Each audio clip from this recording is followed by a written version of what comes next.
Hi everyone, hope you all had great holidays. This is the first weekend of September. I got back from my long holidays a couple of days ago and I started analyzing the markets to get back in sync, hopefully, with them before starting real trading. I will start trading again on Monday the 5th. I thought it might be useful to show some example of what trading has been, or rather would have been if I did trade in September. So here's the first one, and it's the DAX, and we're going to analyze a couple of things here. So you see, this is the 8 o'clock London time opening.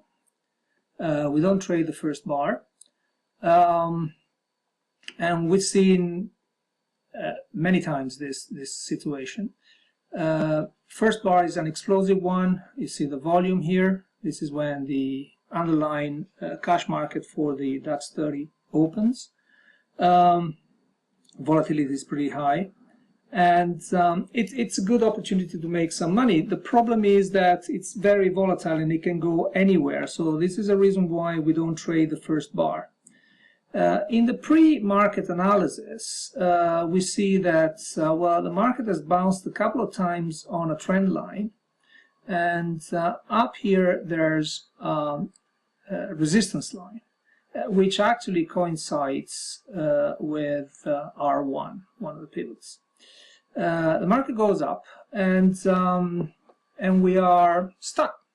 We can do a number of things. We were expecting the market to close the gap. You can see that it opened with a gap up. Usually the market tends to close the gap. This is a definite reversal of closing the gap. You didn't even think about it, and went the other way. But the bar is pretty high.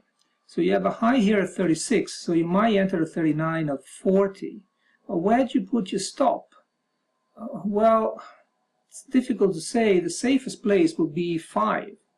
And actually 5 is never a very good place, so you might as well put it a big round number at 10,600. The problem is that you're risking 40 points.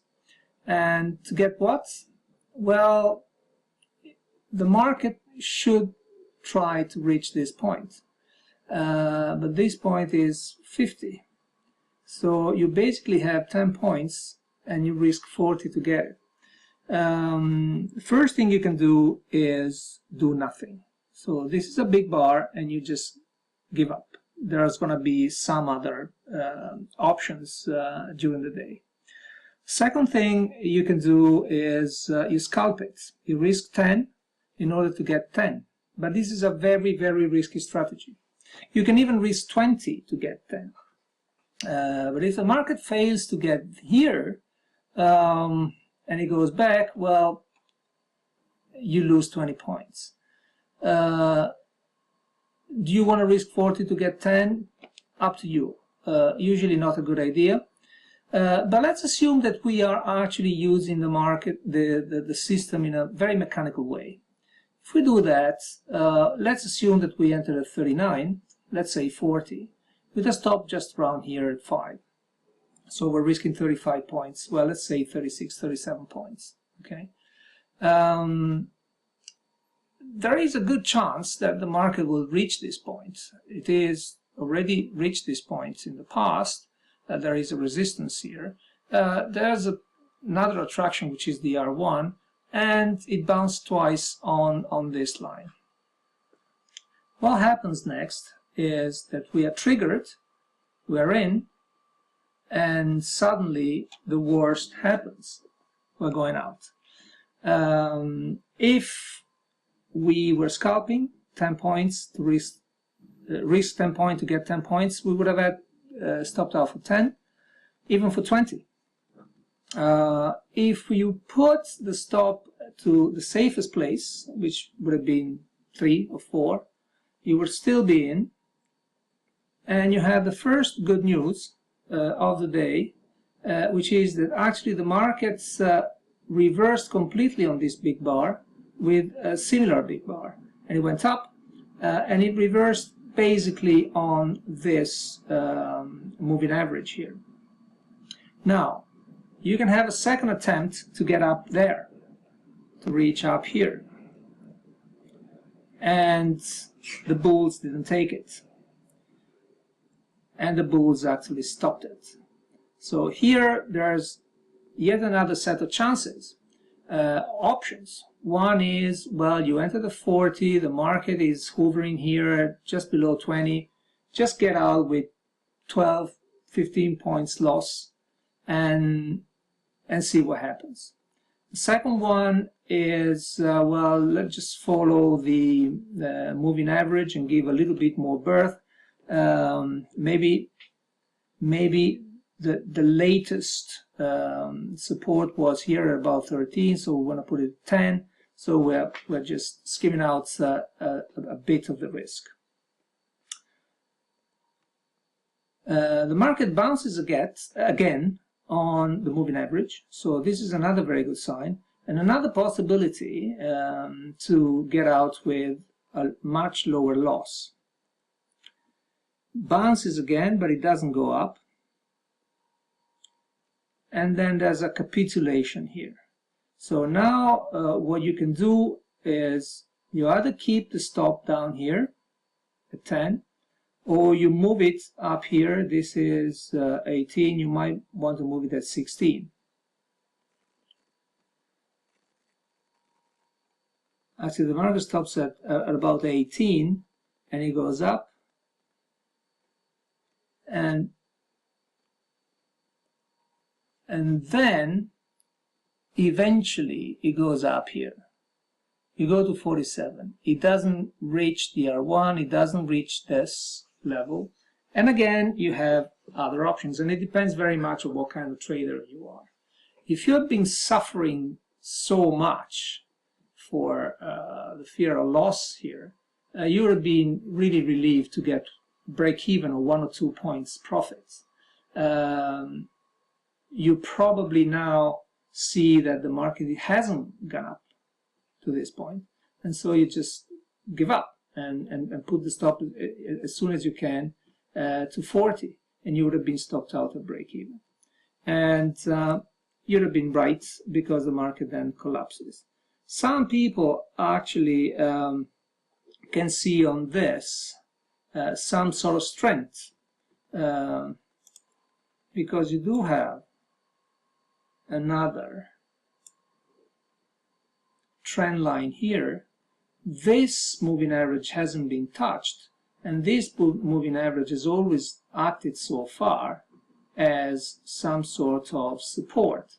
So some people may decide to stay put and stay in the trade. This is a double top.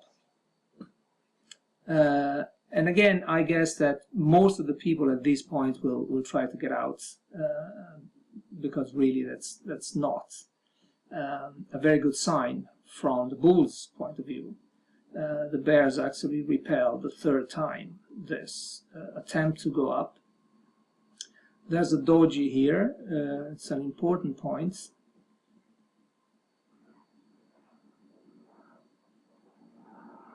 And then suddenly the market will go up.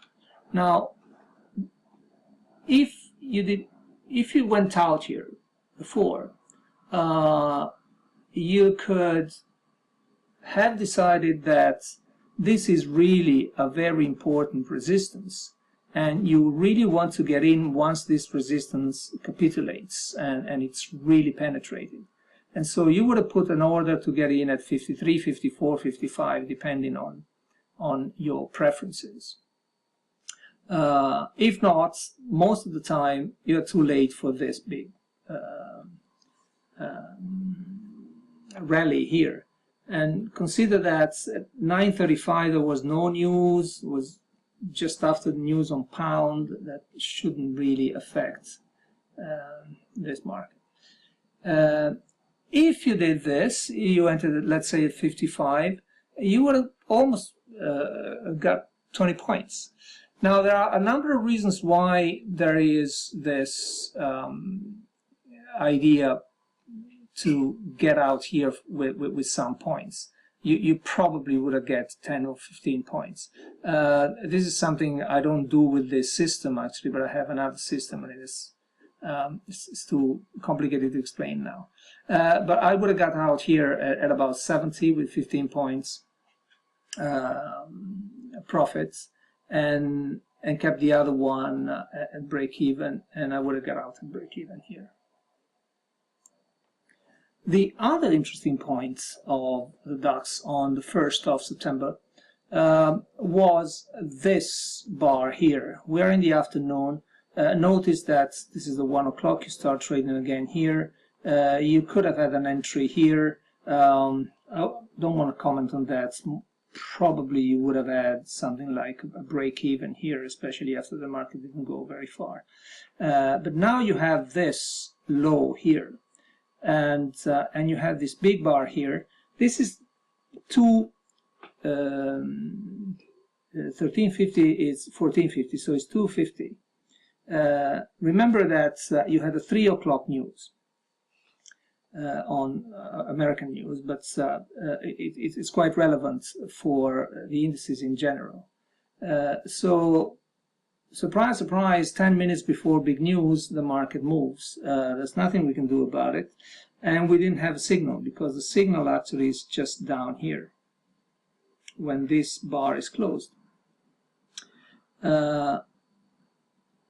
On the news, the market actually has a relatively big impact. It goes in, goes down, and then rallies again. There's very little you can do on this. This is news trading. We don't trade news. We wait and see what happens. Notice that I traced another line here, which was the latest support that has 2 points actually. One is the support and one is the trend line here. And the market bounced on that as well. But just keep it there and see what happens. After this, the market has this doji here, kind of doji, and it starts going down again. This is after 3, so now we're pretty free to trade. And there are 2 things here you can do. One is a pretty advanced trade, and it's really, you have a target here, a target here, you are under a sell signal here. The market bounced but didn't go up, didn't test the previous breakout, didn't test the moving averages and so on, and the bears seems to be in control.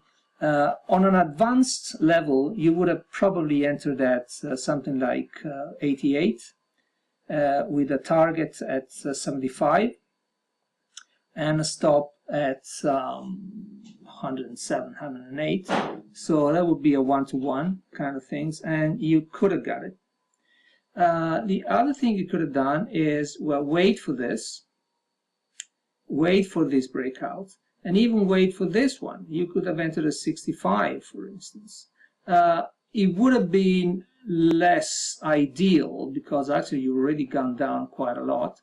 But you know, this is really the reaction to the news. This is just headless chicken. This is really where the market wants to go, and the bears are definitely in control. And this would have been definitely the trade of the day. Even if you entered at 65, you had the first target here at 35, you would have made 30 points. The market goes down again, and then you have this big tail here. You probably would have got out at 35 with the second lot if you have it. You had a chance of re-entry here, but this is already 4 o'clock. So overall, a pretty good day for the DAX on the 1st of September.